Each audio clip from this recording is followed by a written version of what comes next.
Hello Booktube, my name is Elizabeth. Welcome or welcome back to my channel, Book as in Books. In this video, I simply want to talk about my reading projects for the summer. Basically, all the Booktube events that I want to participate in because I love Booktube events. I haven't met a Booktube event that I don't want to participate in, even those for which I really don't care, such as Booktube events related to horror or science fiction. I see them and I'm thinking, yay, I want to join. And then I'm thinking, okay, no, I don't really want to join. But in this case, I really want to join and I plan on joining, and most of them I've participated in them before.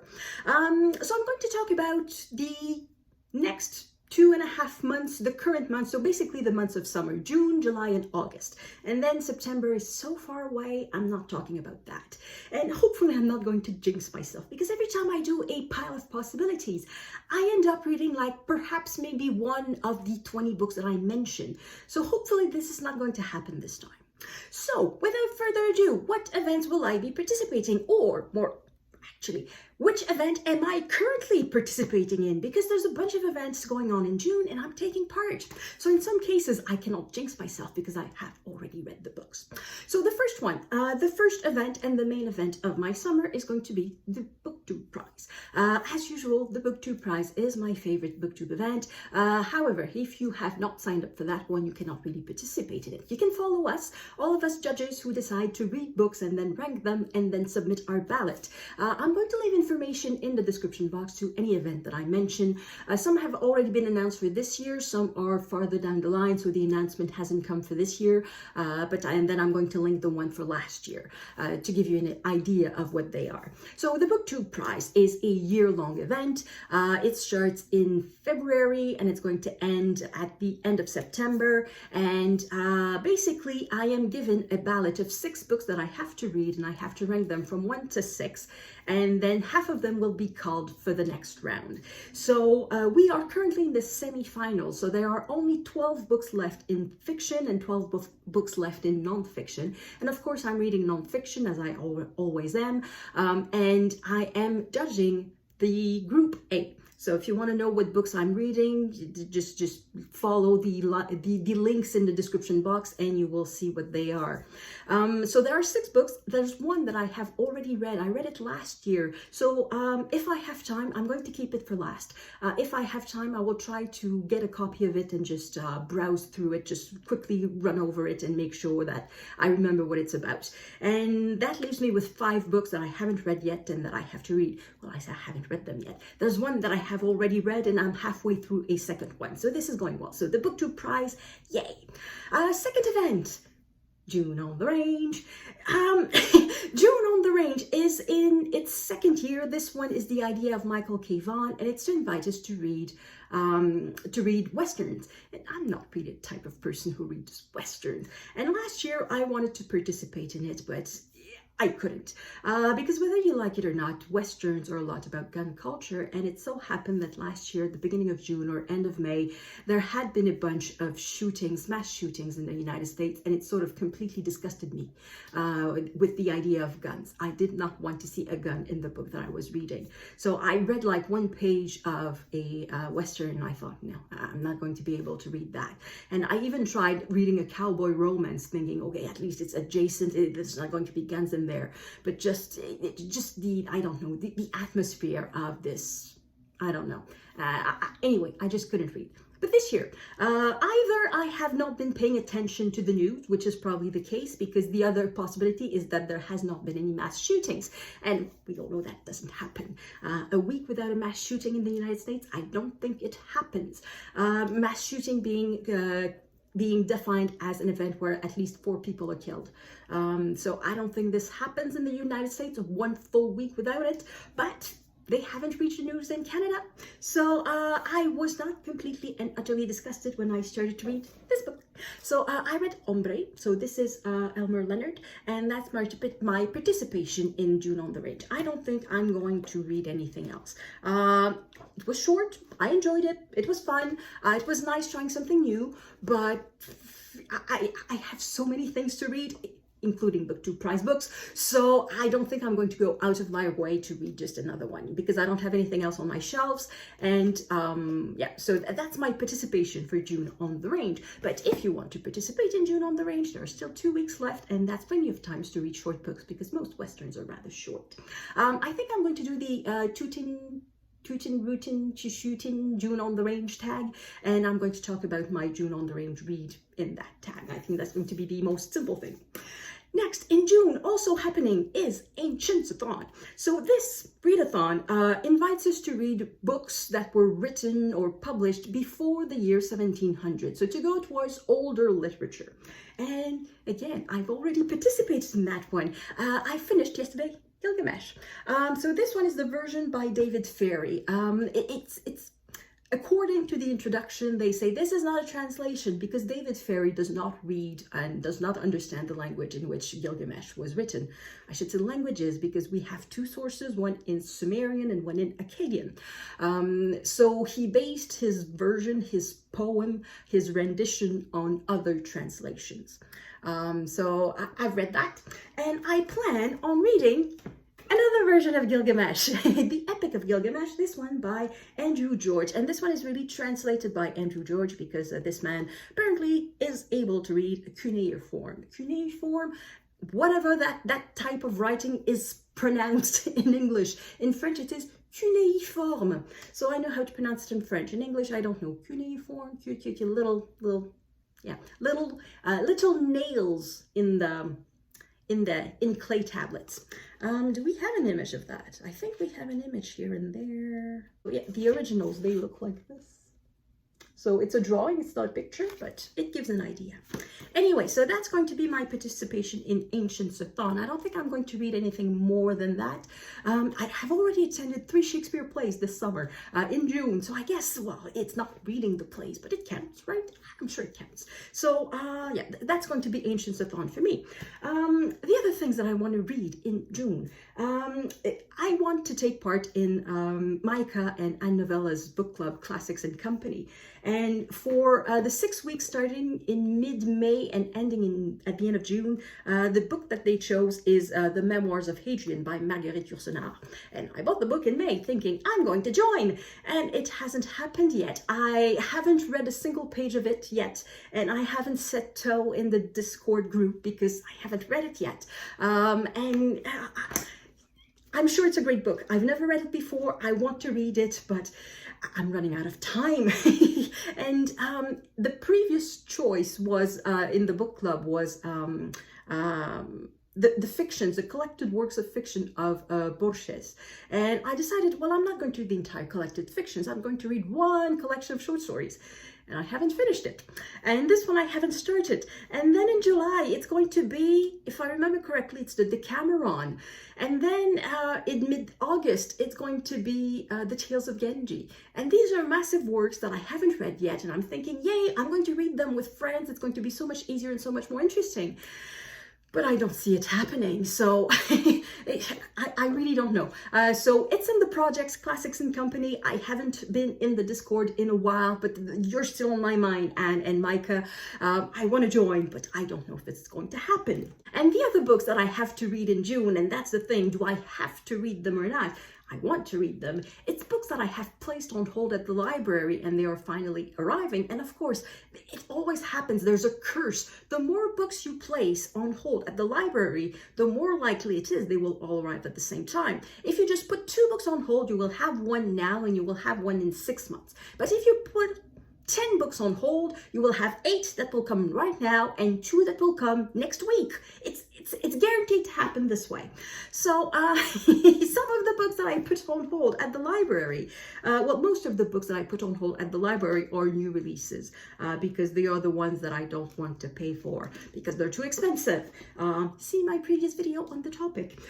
So one that I've received is Red Memory by Tanya Brannigan. So this is about the afterlives of China's Cultural Revolution. So I just have to read the subtitle to know what it's about. That's the great thing about nonfiction. So I think the author interviewed a bunch of people who survived the very cruel and the very violent campaign, Cultural Revolution in China.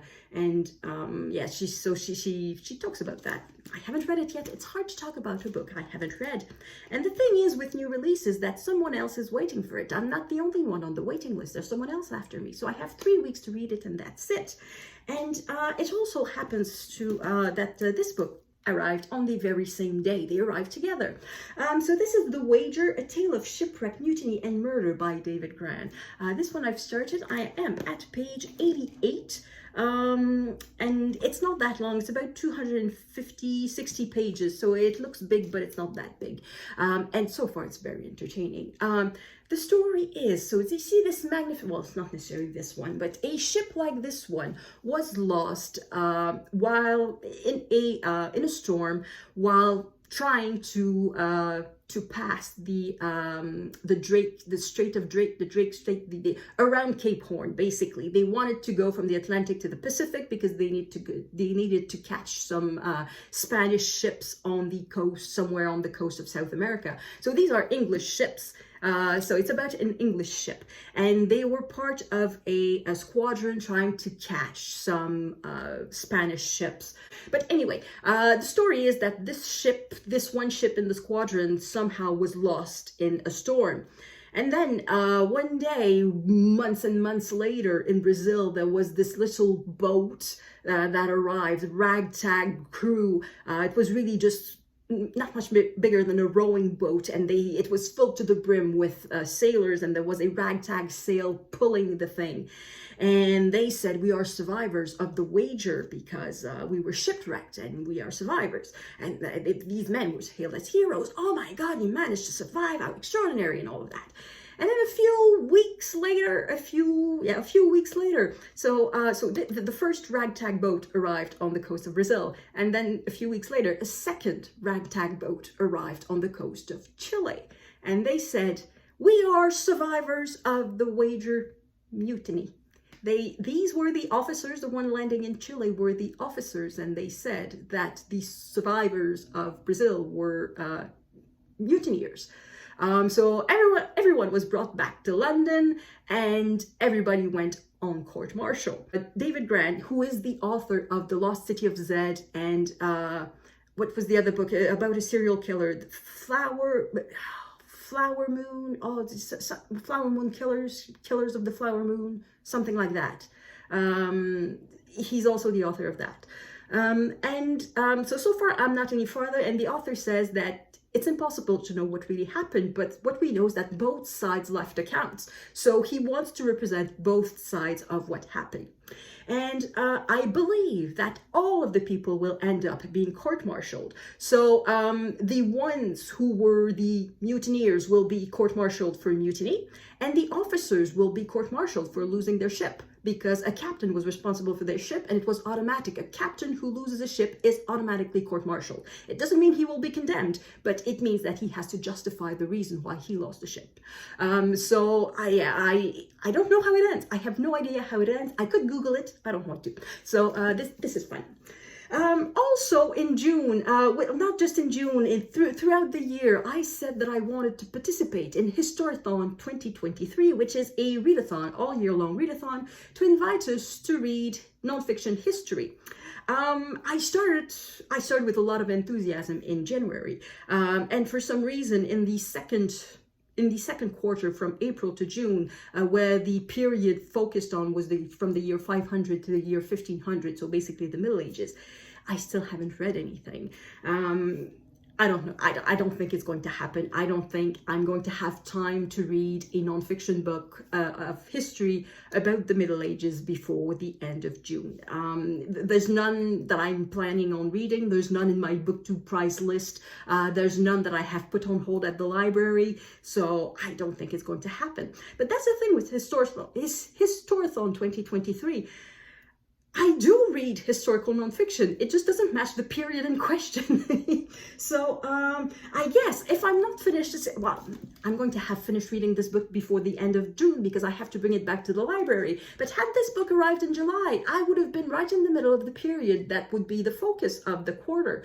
Because starting in July, from July to September, it's going to be the year 1500 to the year 1820. And this happened in 1740. So it would have been just fine if that book had arrived in a month later.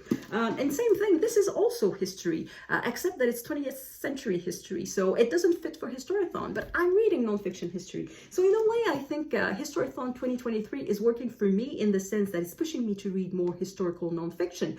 But I'm not matching the period in question. So I am with the readathon in spirit, but not really in action. So anyway, so that's also on the lines, on the project for this summer, to keep reading for Historathon 2023. Hopefully this time I'm going to be reading about the period in question. So that's for the month of June. What do I have in store in July? In July, there's, of course, Jane Austen July. And last year, I went a little bit overboard with Jane Austen July. Before it even started, I had reread 5 of her 6 novels.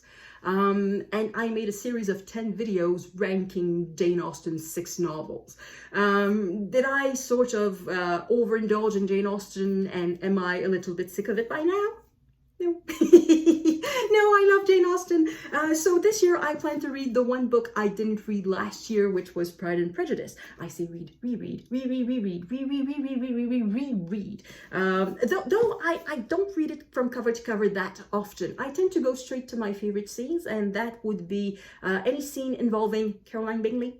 I just love that character, and various key scenes, or basically anytime Elizabeth Bennet gets proposed to. So that means one scene with Mr. Collins and 2 scenes with Mr. Darcy.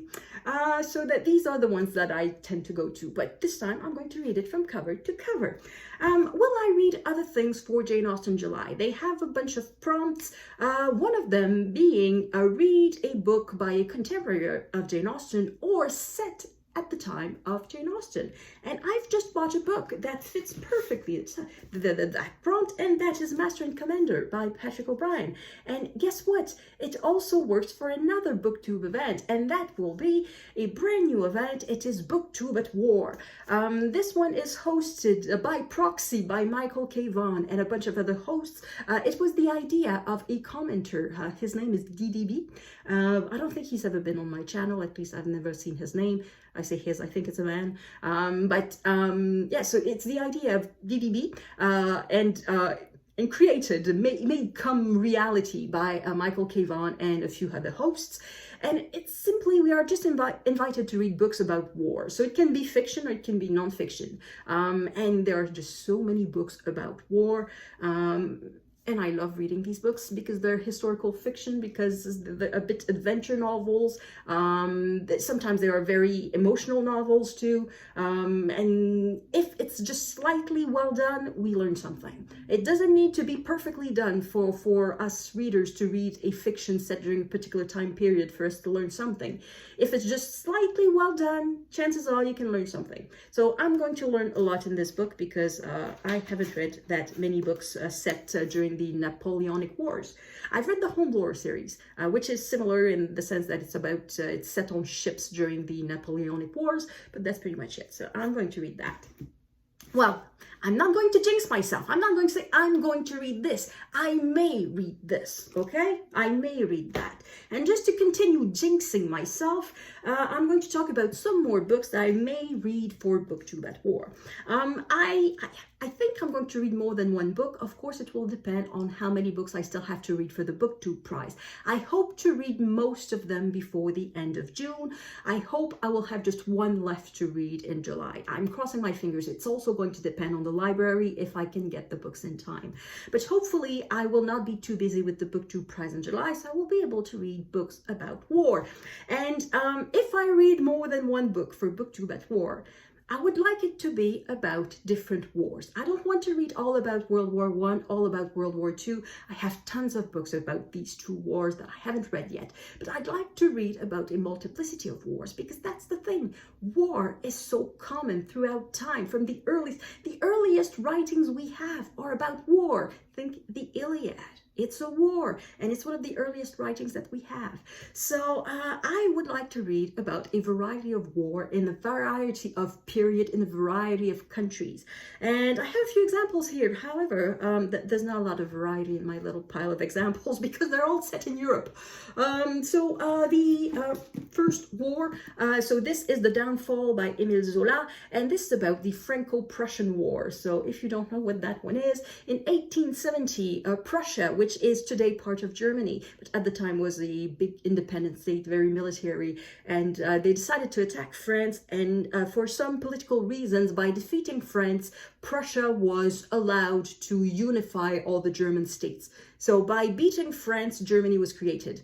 It's a weird thing. But anyway, so this is about the French side. I think it's about the debacle, because when you think about it, debacle means debacle. And that, I think, represents pretty much the French side of the Franco-Prussian War. So that's a possibility. Another possibility, but somehow I'm not counting on it. But just to mention that war, this is For Whom the Bell Tolls by Ernest Hemingway. And this is about the Spanish Civil War from 1936 to 1938, I think. Yes. I don't think it's going to happen, but hey, it's there. And then we have a book about World War II. Now, is it really about the wars that after war? I think it counts. I'm going to make it count because in the title there is General, Army, and Dead. So I think that says war. So this is by Ismail Kadare. So that's the general of the dead army, if I translate the title, and that's the title in English too. So this book is, I think, the first by this author to get, I don't know if it's his first novel, but it's the first one that was translated in French, and that managed to get a bit of attention. And it's about post-World War II. It's a general from the Italian army who arrives somewhere in Albania, and he's in charge of recuperating, of localizing the bodies of dead soldiers. And apparently this general is sort of confronted by the locals, saying, well, okay, why did you come in the first place? Because Italy invaded Albania during the World War II. So yeah, it's a bit the question, why did you come in the first place? Why do you think you should have any rights to the bodies of your dead? And yeah, again, it's a book I haven't read yet, so I don't know exactly what it's about, but it's potentially about World War II. Well, it is about World War II, but the aftermath. And yeah, I say it counts. So that's for July. Oh no, there's something else in July. I have my notes here. In July, there is the beginning of the World Cup Readathon, the Women World Cup Readathon. So this event is hosted by Mark from Book Time with Elvis. And if you're watching this video before Sunday at, I'm going to say, noon Eastern Standard Time, so noon on the east coast of the United States and Canada. So if you're watching this video at that moment, there's still time to sign up. And even if it's a bit later, there's still time to sign up, because it begins officially on July 20th. That's when the first match of the Women's World Cup will be played. And if you don't know how these events work, that's just wonderful. It's the brilliant idea of Mark to match sports with literature. So you sign up, and what happens is that Mark will draw a name and then draw a country, and then that becomes your country. So he draws Elizabeth from Bouquins and Books, and then he's going to draw one country that is participating in the Women's World Cup. So let's say Haiti, and that means that my team is Haiti, and I have to read a book or a poem or a short story or an article. I have to read something that is related to the country that is attributed to me. So if it's Haiti, I have to read a novel set in Haiti, a novel, I say novel, a book, an author, a book, a non-fiction, a poem, anything by an author from Haiti or set in Haiti or concerning Haiti. So it's anything somewhat related to that country.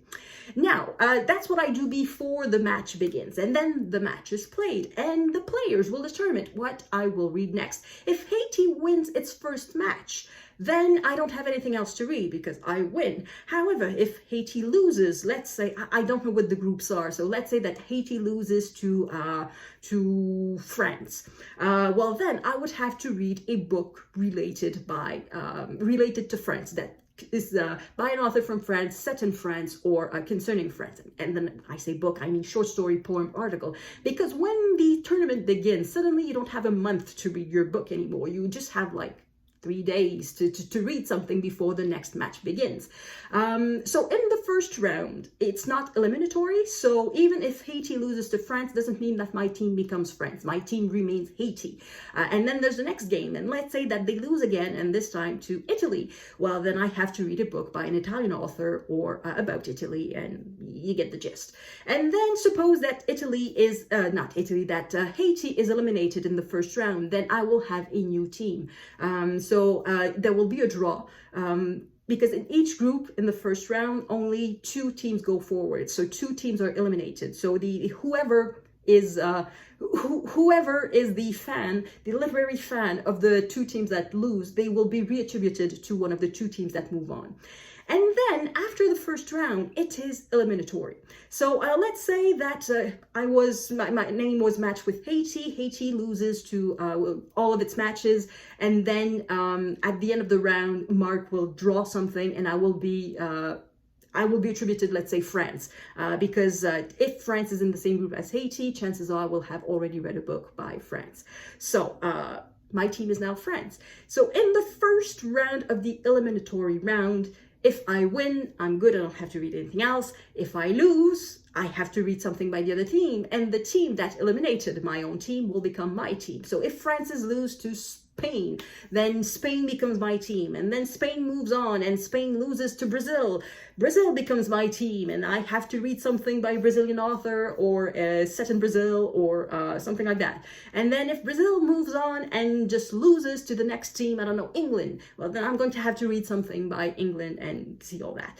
And the thing is, once we've reached the end, everybody is reading for like 2 teams until everybody reads for the just 1 team that wins. It's a load of fun. And anyway, if you already know how it works, I've just wasted a lot of your time. But anyway, just links in the description box. Is just so much fun. So I don't know what I'm going to read, because as I'm filming this, the draw hasn't happened yet. As I'm posting this video, the draw hasn't happened yet. So I don't know what I'm going to read. For the first round, I'm going to go for a full book, and that's the idea why Mark makes the draw like 1 month ahead before the first match is played, is so that we have 1 month to read a whole book. And then after that, it can be a short story or a poem, because it makes things easier. And so far, I've participated in 2 of these events previously. Last year, there was the Men's World Cup, and earlier in the year, there was also the African World Cup, not World Cup, the Africa Cup of Nations. And it was just so much fun, so much fun. So that's the other plan for somewhat July, but most of it will be in August. Now, that brings us to August. What events are there in August? In August, it will be the beginning of the final round of the Booktube Prize. I am going to participate in that. And the advantage when you have read in the semifinals is that for the finals, it's guaranteed I will have no more than 3 books to read, because 3 books of my group in the semifinals will make it to the finals of the Booktube Prize. So I will have no more than 3 more books to read, and possibly just 1 book, because in the other group of the semifinal that I don't have to read, there are 2 books in there that I have read. So if these 2 books make it through to the final 2, then I will have just 1 book to read. But anyway, so in August, I will read some books for the Booktube Prize. But there are 2 other events going on in August. So one of them is Women in Translation. I see 2, 3. So one of them is Women in Translation Month. It's not necessarily hosted by anyone specifically on Booktube. I think it started as a blog or something like that, and was just so popular that people have kept up with it, even though it's not an official event. So what's going to happen is I'm going to link that a lot with the Women's Cup Readathon. So when my team, whenever it's probably going to happen regardless of what my team is, when my team is eliminated and I have to read something new, I'm going to try to read a woman author. And chances are it will be in translation, though it's also possible that it will not be, because there's a number of English-speaking and French-speaking countries in there. So yeah, there's Canada, the UK, the United States, there's France, there's Haiti, there's Senegal. Anyway, there's a bunch of French-speaking countries in there. So chances are I may not read in translation, but I could. So I'm going to try to pair these 2 events together. The other event that is probably going to happen in August, because it hasn't been announced yet, it is again hosted by Mark from Book Time with Elvis and Sean D. Stanfast. It is August of Adventure. So they hosted that last year, and I don't know, maybe it's going to come back this year, and we are simply invited to read books about adventure. So travel, exploration, just an adventure, people going on an adventure.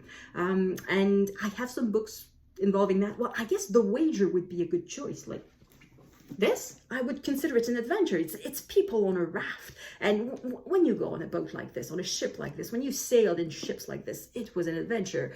The survival rate was not that great when you think about it. Yeah, it really wasn't that great. So it was kind of, it was an adventure. So I say it would count. And the other event is the creation of Ollie from Criminally, and it is Garb August. And again, there are a bunch of hosts, and we are invited to read what is commonly called garbage, but it's not really garbage. It's to put the focus on very commercial literature. So books that claim to have no literary merit. They're not trying to be good books. Well, it's not true. They're trying to be fun books to read. They don't try to be great books. They don't try to be the great American novel. They don't try to win the Nobel Prize or the Booker Prize. It's just very, very commercial novels, such as Harlequin novels. I have a bunch of those. I bought like 5 for $1 at a book sale a bit earlier this year, and I still have 4 of them to read, so I have material. And also recently I bought a mystery bag of books, 10 for $10, and there was this in there, Nothing Burns in Hell by Philippe José Farmer. So this sounds like something very commercial. Like it says pulp detective fiction returns. So anything that would be pulp, I think, is considered material for Garb August. So that's another candidate. So it's not I will read them, it's I may read them, because I don't want to jinx myself. So, oh yeah, and there's still Historathon that will be going on and that will be continuing in July and August, as I've already mentioned. So, hopefully I'm going to find something. I'm not mentioning specific books because there are so many, but that's it. Anyway, that's all the events that I want to participate in, because summer is such a fun time on Booktube, and I hope you will join us. So let me know in the comments which events will you be participating, or which ones do you look forward to, or anything else you want to tell me. And I will see you in the next video. À la prochaine!